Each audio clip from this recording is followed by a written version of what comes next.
Good morning, everybody. Welcome to the Keto Mom page. It's a little bit later than I normally do my lives, but we took the girls on a little date this morning. My husband is heading to Las Vegas for a little meetup with some of our team, and so we switched our morning up a little bit. But as you're tuning in, where you're tuning in from, we are going through the book Atomic Habits, and we're on chapter 10.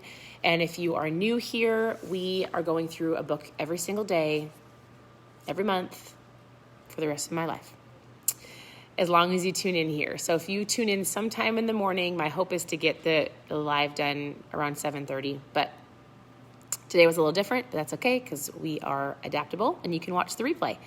But as you're tuning in, where are you tuning in from? I am tuning in from Minnesota, and so I already did my Miracle Morning, most of it.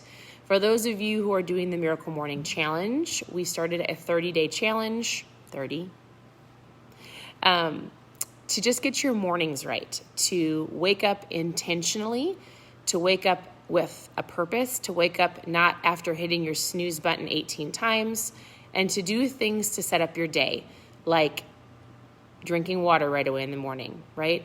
Like meditating or having 5 minutes of silence, being mindful, being grateful, working out, moving your body, drinking water, owning your morning for if you choose to do the 6-minute Miracle Morning or the 60-minute, to make sure that you are in control of your day, not letting your day control you.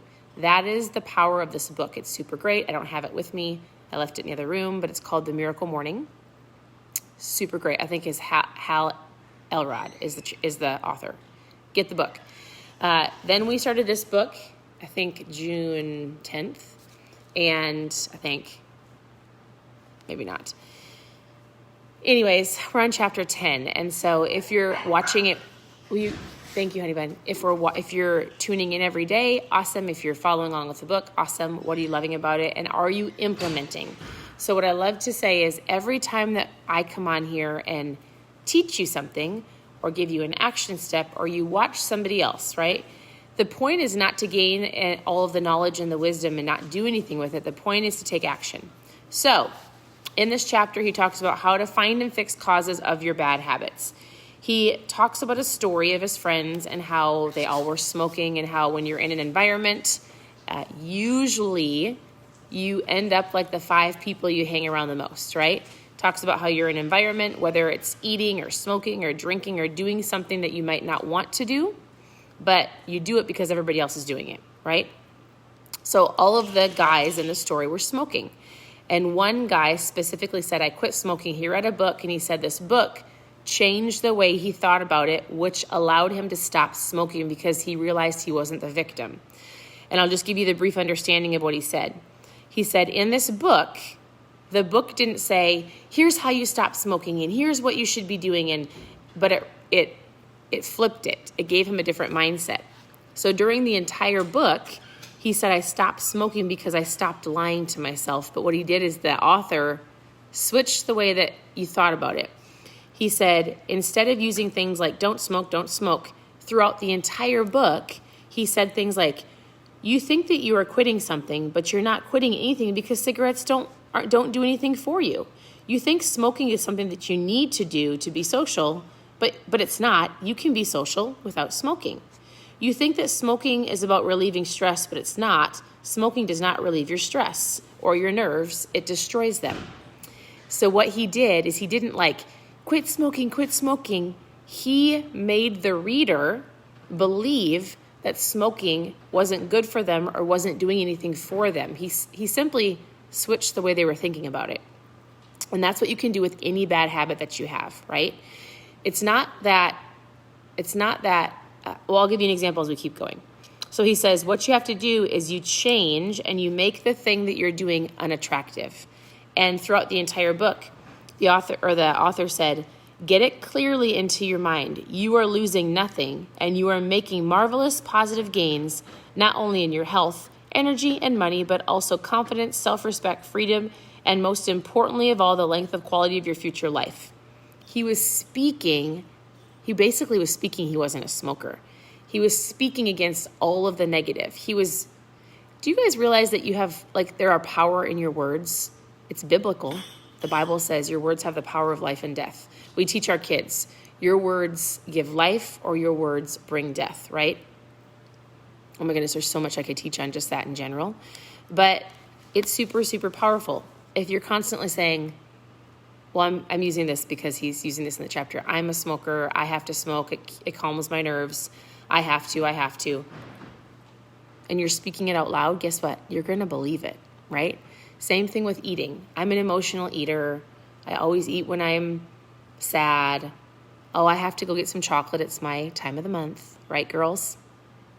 So he talks about where do cravings come from. So he goes through a whole bunch of cravings come from different types of having energy or obtaining food or water. Oh, no, that's not what he talked about. I'm sorry. He says some underlying motives. So there's different motives to the things that you do, your habits, right? But where do cravings come from? And a lot of this stems from the awareness of your emotions. We've talked about this before in lives. If you're sad, and I'm going to bring up food now because you're on a keto page. If you're sad, do you eat? If you're mad, do you eat? If you are anxious, I hear people say, I eat out of anxiety. I eat because I'm emotional. I eat because it's my time of the month. I eat because my kids aren't listening. I eat because I'm bored. I eat, right? And so he talks about where cravings come from. He talks about just all the different things where motives lie.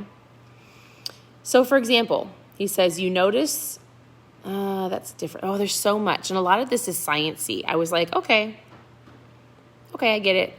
I really think that this is a book that you can listen to me and have an awareness about, but you really just need the book because then you can go highlight and underline and really dive into, and I hope we're on chapter 10, but I don't want you to feel like you're behind. Don't give up if you're on chapter 5. Read it at your own pace. The point is to get up, and if you have to read 1 page a day, awesome. If you can read for 20 minutes, awesome, right? And then you take action on what you're learning. So he says, a craving is a sense of something that is missing. Talks about desire. He talks about how it is emotion that allows you to mark things as good, bad, or indifferent. Emotions run so much. And if you can learn to control your emotions and replace it with a good habit, you will find yourself having more success in the areas of your life that you want to have success in, right? Relationships, finances, eating, exercise. How to reprogram your brain. You can make bad habits or hard habits more attractive if you can learn to associate them with a positive experience. So he says, now imagine changing just one word. We've talked about this. I don't have to get up in the morning. I get to get up in the morning.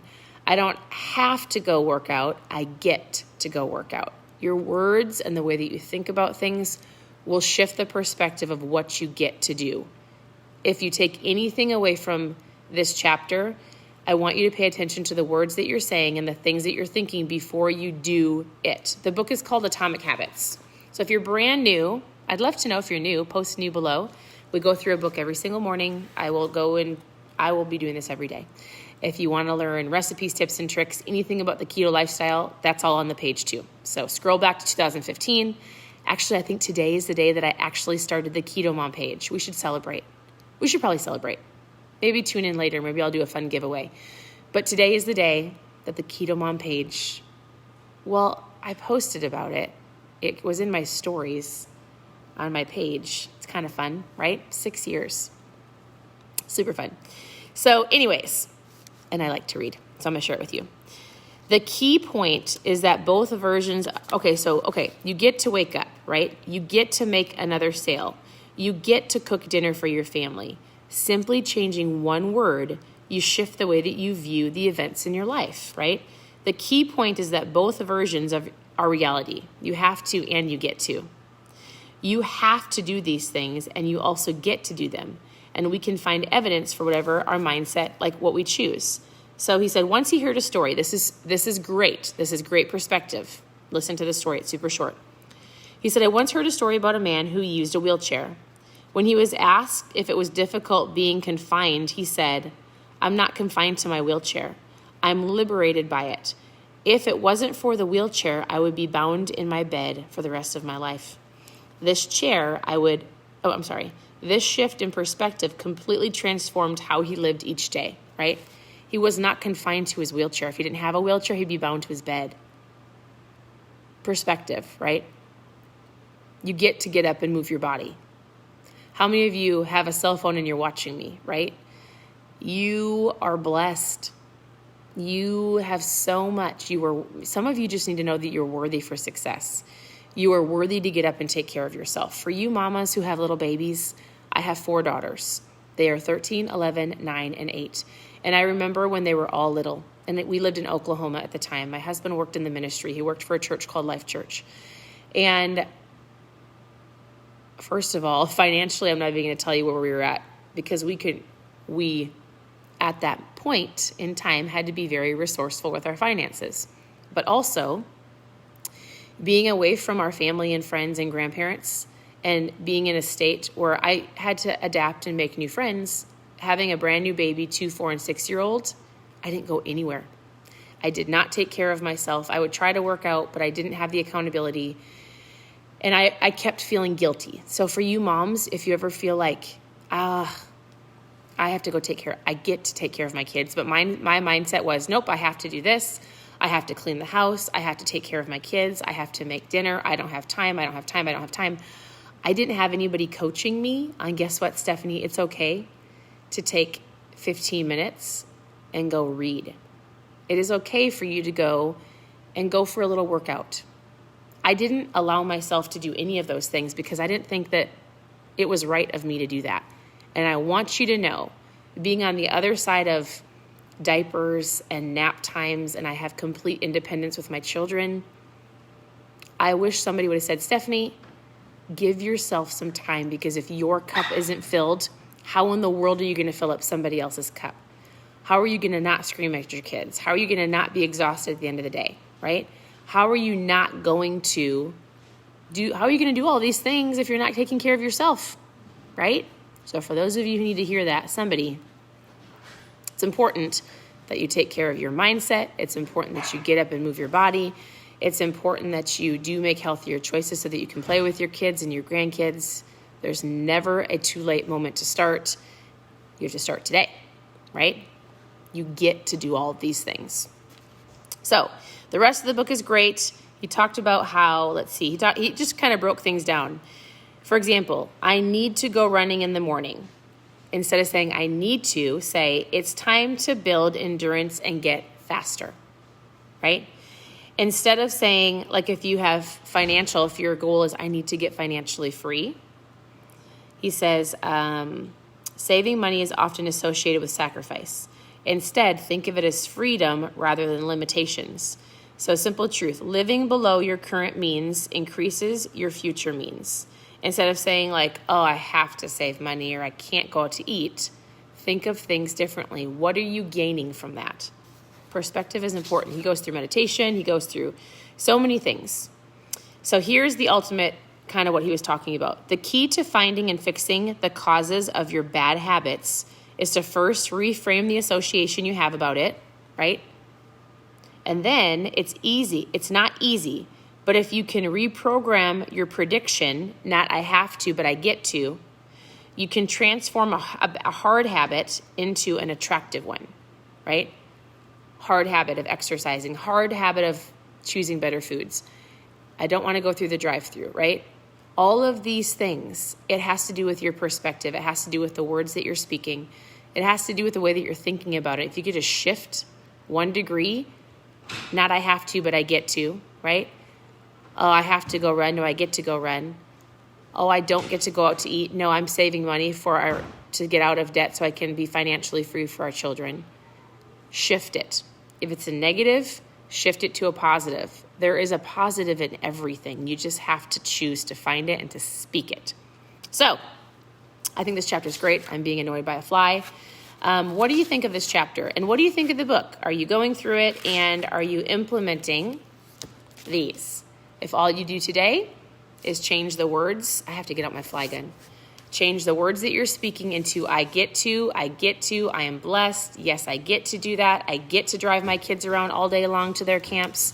I get to make our family dinner. I get to clean my house because I have a family.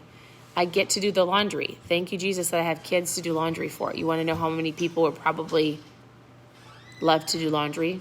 I hear this all the time, right? And sometimes I'm like, I get to go wash all those windows that have dog face, nose prints, and children fingerprints. Because somebody has told me that someday I will miss them. I'm not quite there yet. I feel like I'm in the middle. I'm not at the baby stage. My children are not about to leave, and I'm sure I'm going to miss it, right? So you get to do all of these things. Perspective. So I hope that helps. Continue to tune into the page. Always message me with questions, whether it's how do I start this lifestyle, whatever it is, message me. I will give you some insight. I hope you guys have a great day, and we'll talk to you soon.